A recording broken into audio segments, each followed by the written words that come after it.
muri korari mwigere mutera iyo kora. Ngwino turebane neza, ngwino turi kumwe nk'umutsima wa rikope uguhiga ubutwari muratabarana. Si umutsima wa rikope umeze ute? Avesha uguhiga ubutwari muratabarana. Hano rero nje kwibwirira ikintu kimwe. Zandaya injashwa njyewe rero nzajya nza hano mbakatire nta n'ikibazo kimwe na kimwe gihari. Mwambuka umwe makuberi zirirwa ziri kodinga. Nje kubibwirira iki itegeko riteganya ko ari kodinze. Sindi umucamanza, sindi umushinjacyaha, sindi n'umugenzacyaha, ariko imbuka izibeshye kandi kodinga. Ngo zuzaba wakoze iki? Turi no kuvugana just kujajwa. Kuko minasema ndavuga pe kandi jewe ndasuta uva ndagospinga. Oya kuvuga nicyo kintu zigusa. Mana ndavuga nge ndasuta iyo nicero ndi kugusuta. Muravuga hano njyewe iyo nice ndi kugusuta ndagusuta bien sana vizuri sana. Ariko buriya ushobora kumara iminota 5 utavuze. Napfa. Hari nigeze kumara iminota 5 ntavuze. We niyo usinziriye mbona uburi kuvuga. Yewe kwica ukereka nkubwire tujye tuvuga ibintu dusubira ibintu. Nukuri ko Imana bino kuno ngewe hanze simba ndi kuvuga. Ariko hano nge mba ndi mu kazi kansaba kuvuga. Turi kumvikana. Yego sinzavuga idahiye nzayireka ibiri. Ariko nibira nabi nzayimifu. Cyangwa ngo uvugishe induru ibirenge. Cyangwa ngo mvugishe induru ibirenge. Ninasema ndavuga pe. Ariko wowe ushobora kuzumva yuko ndi kuvuga ugakora icyaha cyo kundi coding. N'umuntu wese bano bantu bose birirwa bari coding. Ngiye buriye sinshobora kuri coding umuntu. Ariko amajwi yanyu angera ubu bari coding. Oya Jaha ko wandi codinze nzaje kukureka. Nakuri codinze byageze gute we narije kugutuka igitutsi kiri strong buriya hari ukuntu ngira igitutsi kiri strong ubu ndagisubije. Oya isanzure. Oya yego je isanzure ubikorera ku mugaragaro mpita njyari ibimenyetso. Ibe bimenyetso by'ibitutsi. Ese ubwo okay nahita mbijyana nkavuga ati dore ngibi. Nese mpangara ngo hangare nibibaho. Oya umuntu musabana yanutse mukabona simusubije. Mujye menya ko hari ukundi kuntu nzabigenza. Atavugitse. Mujye menya yuko atavugitse. Akenshi hari n'igihe mbona uri poor quality. Uri nenga B. Wowe. Arya ngo uri nekati. Wowe. Uri nakasajja. Uri nakatijo. Abana naguvugitse. Buriya nimuzajya mwumva nashyize umuntu mu kanwa. Navuze izina rye nkarishyira mu kanwa. Abarenze. Yego. Ngiye nkajya kugutuka nkagushyira mu kanwa kanjye. Hari n'uwo ndeba noneho nkabona nta agaciro ufite ni nk'akamandazi. Yuwi ndaribagirwa se ukimwe. Yuwi. Harya wigize kubwira ngo ikintu gisa n'amandazi ni giki? Hari inka isa nk'irindazi. Ngo ni nyira buretse gato. Umuntu yambwiye ngo ndi ikigori kidabubwira ati ubivumbuye ute? Buretse gato ugiye kuko yabivumbuye atese. Nangiriyo yitwa ubivumbu. Hari umushuti wanjye mfite sha wakoze ku bw'ababirigi. Ibyo ari byo byose yakoze bamuhunga igipeso. Sha yavuze ngo jango inka okimuye avuga ngo isa nk'amandazi ngo yitwa bihogo. Ubwo rero nawe uri nyirabihogo. Bihogo yitwa bihogo. Ni bihogo wa kintu siwe byari byananiye se. None se wewe wari wabimbajije wari ubizi. Nimba burabazaga ikibazo nka mwarimu sha ndagushimiye sheri wanje uyu ni umwana mwiza bayakurikiranya kandi. Harya ubwiye igitari bari y'umweru. Igitari abari y'umweru. Haba ibihogo ubwo nawe uri nyirabihogo. Hakaba urwirungu. Hakaza inka y'urwirungu. Hakaza n'inka y'inkungu. Nkungura ifite amahembe. Yego. Ni nkawe. Hakaza we. Ni urugero. Hakaza inka y'isine. Iki gitare kutari kuyivuga. Ariko we wari ubaje ngo inka isa nk'amandazi. Siko nabonaga isa nk'irindazi. Ngo yitwa bihogo. Si kuri isi irindazi risase. Ngo ni bihogo. Ubwo ndabimenya. Ni bihogo rero. Buretse gato rero ubwo ako ngako nuko naringibutse sinzi nibindi baba banyandikiye nzajya nkomeza kugenda nsome babanditse ari beshe. Thank you so much ndabashimira ko munaza mukatugarura munaza mukatubwira icyo twibazaga uwo muntu mpuguye anyandikire muhishimwe.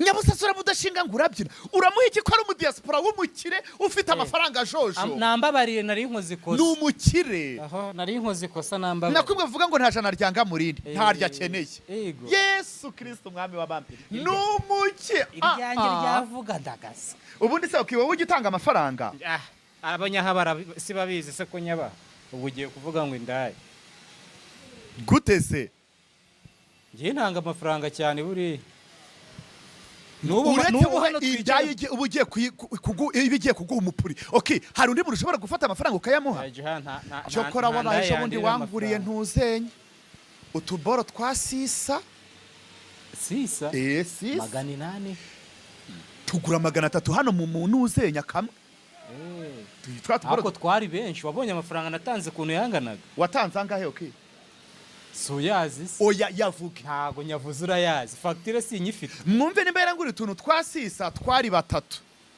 ubwo murumva yabaraguze utuntu twange ngubwo amafaranga ari menshi kuri okeme wowe sasa rero kambanza nibwirire mbere yuko njya mu bintu byinshi burya umuntu ananira umushuka umuntu ananira umuhana ntananira umushuka nimwigire hino gemba hano mbagira inama bantu muri kodinga mwigize bakarikodinzi agatoki kanyu gahora karehareha kavuga ati ninde uhamagaye jewe umuriyongi iyo agiye kundi kodinga ndabyumva mbifite no muri systeme ya telefone yanjye niyo ugiye kuzana ibintu byo kundi kodinga ngucishamo ijisho ubutaha nkoherereza message ariko guhura nanjye uzabinshimira umva ibintu byose nagiye Okim ibyo bintu niwe wabinyigishije buriya Okim ntiyoroshye mwabantu mwe kuri IT Okim buriya Okim none mbonye icyo nshima hari umuntu wari wihaye kwiba YouTube yacu rero ibintu twamukoreye Okim ibintu yamukoreye Yesu we shu twebwe ntago iyo mikino wayituzanira Okim ahari babyita gusiba iki gihugu ku ikarita y'isi walahi hari umusibana n'ibyo byose Okim buriya yanyigishije utuntu ntabwo wandikodinga kuko bihita bizamo birasona nugushyize conference uguhuje n'undi muntu direct ni nugushyize kuri conference mpita mbyumva noneho nuforwardinze message wamwandikiye nukoze screenshot nuyisibye shu naho muri nusibye message nufashe screenshot ibaze kubona ufashe screenshot ahubwo okay screenshot ntikunda ahubwo bahita bakwereka ko screenshotinze ibintu mwandikiye bayita ayanyivuze wiyibabwira kuriya wandika umuntu agafata screenshot akohereza iyo uyifashe mpita mbibona kandi ari umukara usetinga mwibara ushaka hari umuntu wigeze kunyandikira arambwira ngo ariko ubundi ngo ntago uri igisambo uretse reka tubanze tubabwire ukuntu bimeze ndabanza ndajya soma fata telefone ndayifashe muri system yego mu Rwanda umva hehe mu Rwanda apana muri Kongo cyangwa muri Burundi cyangwa muri Dubai cyangwa Kongo cyangwa n'ahandi hose turi kuvuga mu Rwanda turi kuvuga hehe mu Rwanda gufata amajwi y'umuntu utabiherewe uburenganzira bwe bihanishwa n'amategeko komeza ibi bishingiye cyane ku itegeko nimero 60 agakoni 2018 ryo kuwa 22 agakoni 08 2018 rigenga ibijyanye n'itangazamakuru ndetse no ku itegeko nomero 68 agakoni 2018 ryo kuwa 30 z'ukwa 8 2018 rihana ibyaha muri rusange penal code nkomeze icyaha cyo gufata amajwi cyangwa amashusho mu ibanga itegeko nomero 68 akarongo 2018 rihana ibyaha mu ngingo yayo y'156 rigira riti umuntu wese ugenzura usakaza cyangwa ukoresha amajwi cyangwa amashusho y'abandi bantu mu buryo bw'ibanga cyangwa adahawe uburenganzira aba akoze icyaha nkomeze yego igihano uhamwe n'icyaha ahanishwa ibi bikurikira igifungo kiri hagati y'amezi 6 kugeza uri kumva yego ku gihe cy'umwaka umwe n'ihazabu y'amafaranga ari hagati y'ibihumbi 500 kugeza kuri 1,000,000 y'amafaranga y'u Rwanda cyangwa kimwe muri ibyo bihano. Somera icyitonderwa nyabo. Icyitonderwa hari aho gufata amajwi bishobora kwemerwa nko mu rwego rw'iperereza byemewe n'amategeko cyangwa iyo umuntu afashe amajwi mu nyungu rusange ariko nabwo bigomba gukorwa hubahirijwe amategeko no kubahiriza uburenganzira bw'ufashe amajwi.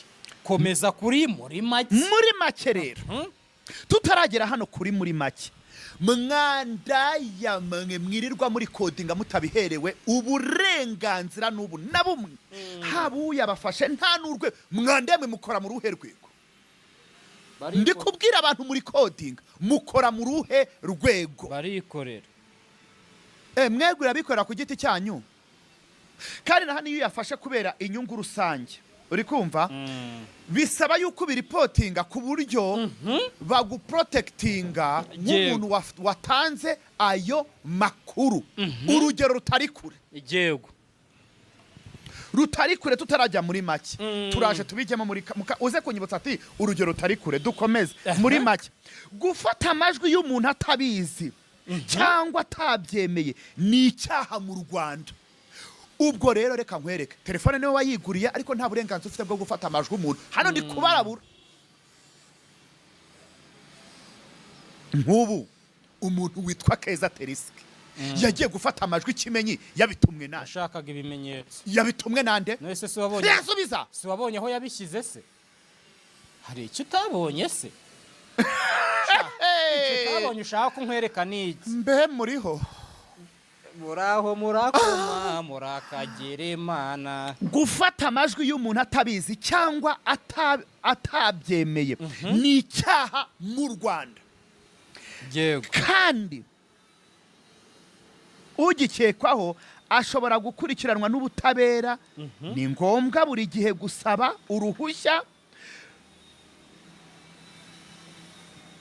rw'uwafotorwa cyangwa uwafashe amajwi cyane cyane iyo bigomba gukoreshwa mu ruhame cyangwa mu bitangaza makuru.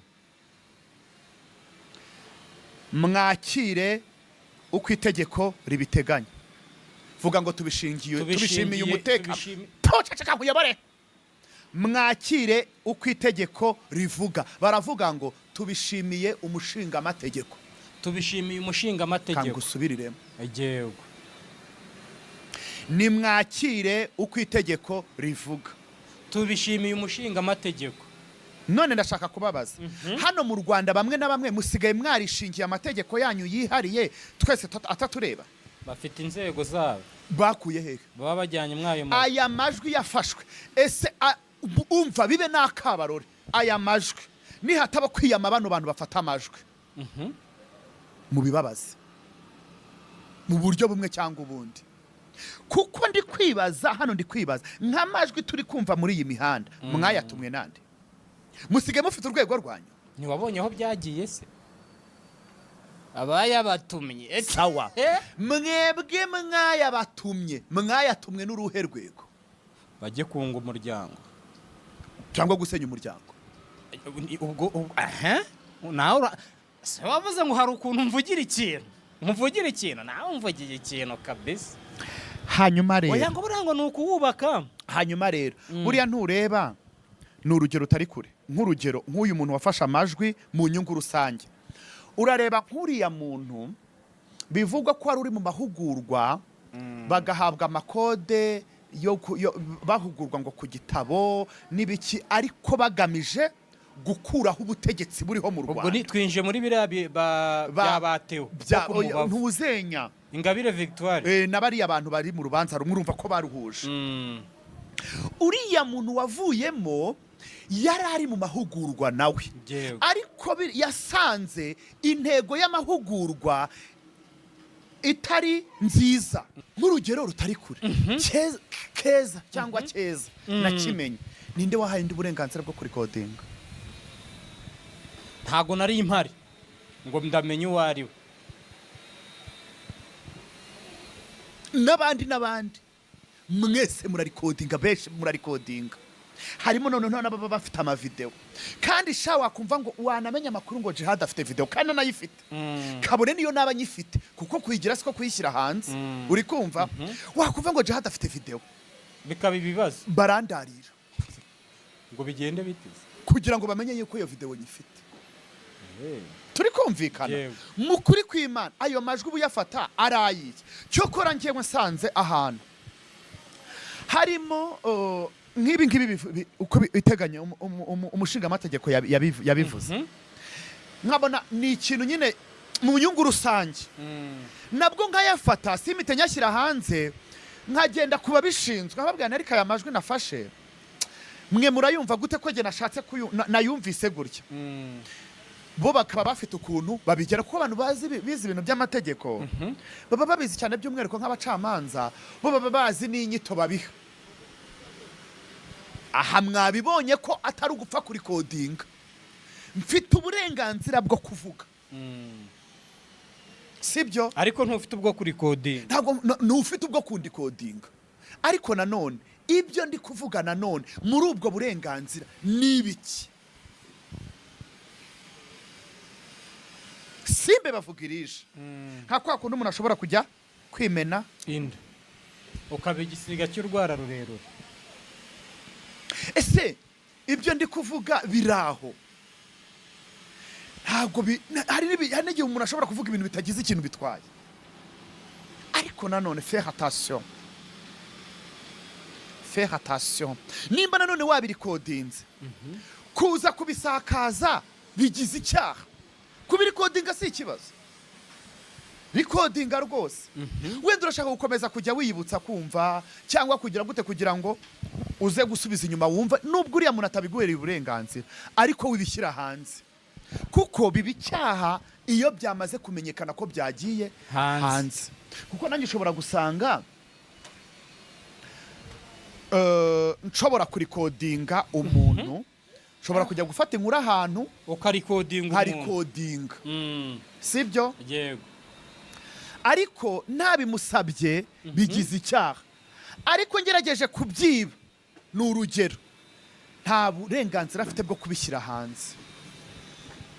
Ndakubwiza ukuri, nshobora kujya mu rukiko, ni urugero, mu rwego rwo kugira ngo nze kumva ibintu, sibyo? Yego. Nubwo ibyo bintu ntabikora, mba ndi kwandika nkarikodinga, noneho nkaza kumva uwireguye umucamanza uko yavuze, umushinjacyaha uko yavuze, uwo bari kuburana uko yavuze, umwunganira uko yavuze, nuko urukiko rwavuze, noneho nkaza gusubiza inyuma, nkaza kuba kuba uri kubyumva ndi kwandika, ariko nijya gushyira za rikodi hanze birabigize icyaha.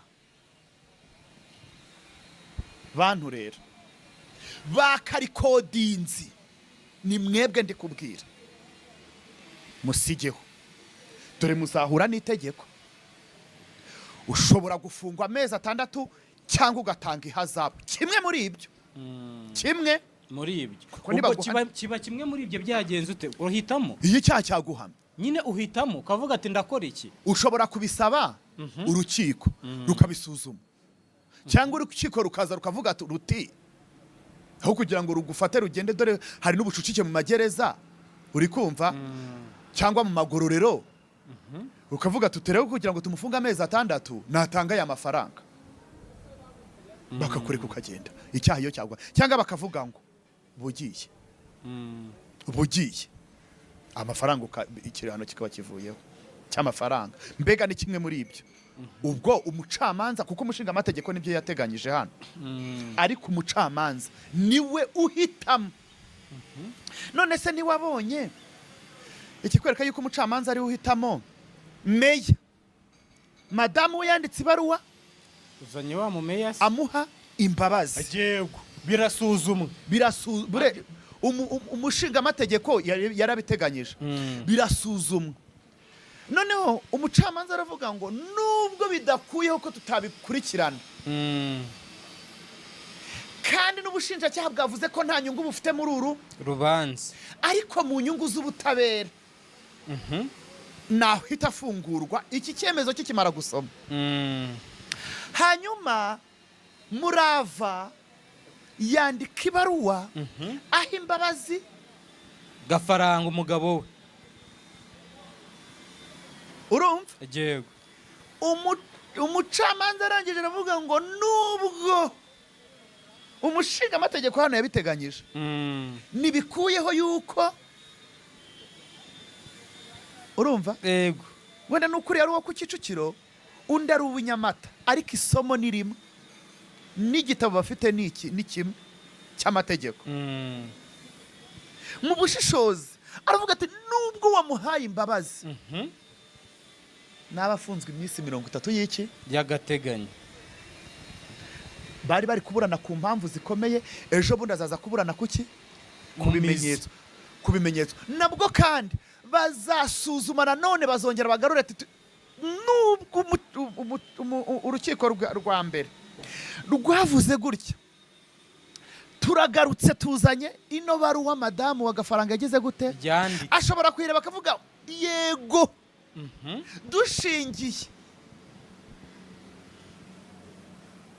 turabona niba umugore we yarasabye imbabazi, iki cyemezo cyafashwe ubwa mbere tugitesheje twebwe agaciro, cyo natashye. Urumva ko bibaho nyine mu mategeko. Nakubwiye ko umushingaamategeko yarabigennye, ariko nanone umucamanza mu bushishozi, mu kwitegereza, mu isesengura, wa Kicukiro yaramubwiye ati taha, atagendeye yuko ari iki, ari meya, agendeye ku itegeko, ku mbabazi umugore we yari yamusabiye. Ariko uw'inyamata yagize ate, yafunzwe 30 y'agateganyo, yaragize ati nze sobora. Aha ndi kubonamo ihohoterwa, ndi kubona gutukwa, gukubita gute se, nibirimo se, ni harimo ko raporo ngo yagaragaje yuko uri kuvuga ibyo yazize. Okay, nabyo birimo ngo harimo ibintu byinshi, ariko bitandukanye n'ibyo meya yaregwaga, ariko byose ni bitandukanye n'ibyo yarakurikiranyweho rwose. Nta gukubita, wenda n'uguta urugo, ahubwo yarusubiye yerekeje ya, ahubwo se wa mugore byitwaga Ihabara yaregeye, simbigaruye, uzababaze, simbigaruye, singaruye n'iby'inama, simbigaruye.